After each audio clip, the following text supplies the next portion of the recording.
Actually, to tell you the truth, Roxy was the first dog I fostered. She was found on a property near China that had many dogs. So there were around 30 or 40 dogs at this kind of farm. And there was a farmer there who had an Old English sheepdog, and that was his dog. And then all the other dogs were just the puppies of his dog, but he didn't want to take care of them. So there was all of these dogs from his dog just mating with all the neighborhood dogs. And so there was just so many of them. And so the dog rescue went there and tried to convince him to release his dog also, because his dog was chained up most of the time. It was really sad and depressing, but he never gave up his dog. But they managed to collect all the other dogs that were in this property. So Roxy was one of the youngest pups that was found at that time. They were just calling everyone like, please can you foster? We have like 40 dogs and we don't know what to do with them. So I was just like, yeah, bring them over. I had no idea what she looked like or how big she was going to be or anything. And they brought her over and she was covered in fleas. Like, I've never seen so many fleas in my whole life. Covered in fleas, and she was covered in vomit because she'd never been in a car before, and she had to travel all the way from near China to our house. And yeah, she was quite a miserable puppy. She was just like so sad the whole time.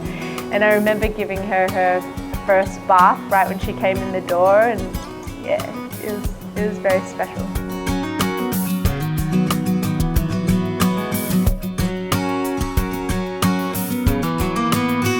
She is like a completely different dog. I remember the first 2 weeks we had her, everyone was like, your dog's so sad, that dog's got the saddest eyes, and she just looked miserable all the time. It was kind of cute though. But yeah, and then after a couple of weeks, literally, she's like the happiest dog ever. She's also the most intelligent dog.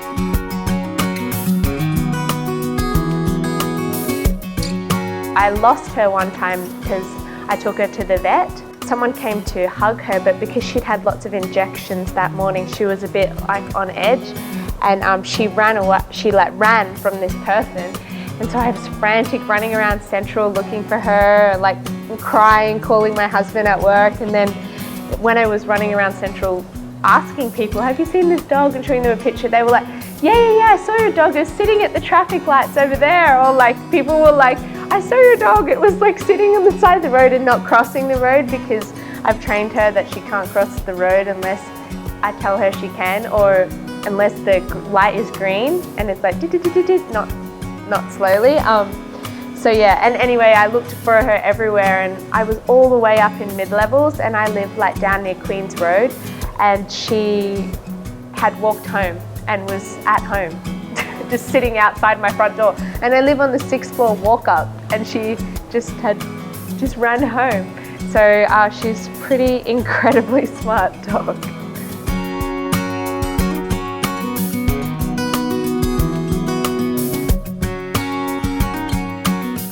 I think adoption is extremely important, even more so in Hong Kong, because there are so many dogs that need homes. So many people go out to these Mongkok, and there's all these adorable pet stores with all these cute little puppies, and everyone buys them, and then they realize what a huge responsibility it is. We don't have a lot of space in Hong Kong, so when you purchase a dog or when you adopt a dog even, it's a huge commitment.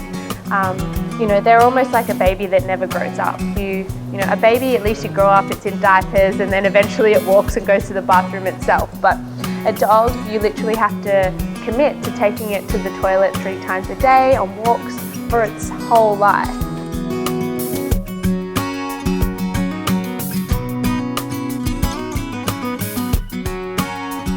So I think if you're thinking to adopt a dog, it's a really big decision. So I think that you should think about it very carefully and clearly, because a lot of all dogs are for life.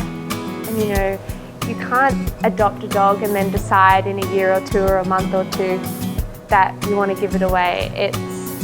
It has feelings, it has emotions, and from my experience, dogs that have been passed around from one person to the other, they get a lot of issues. They get a lot of social issues, they get depression, just like people, just like a foster child, you know, they always grow up and they have a lot of issues. So I think it's something that people need to very consider. But once you do make the decision, I can promise you that it's going to be amazing.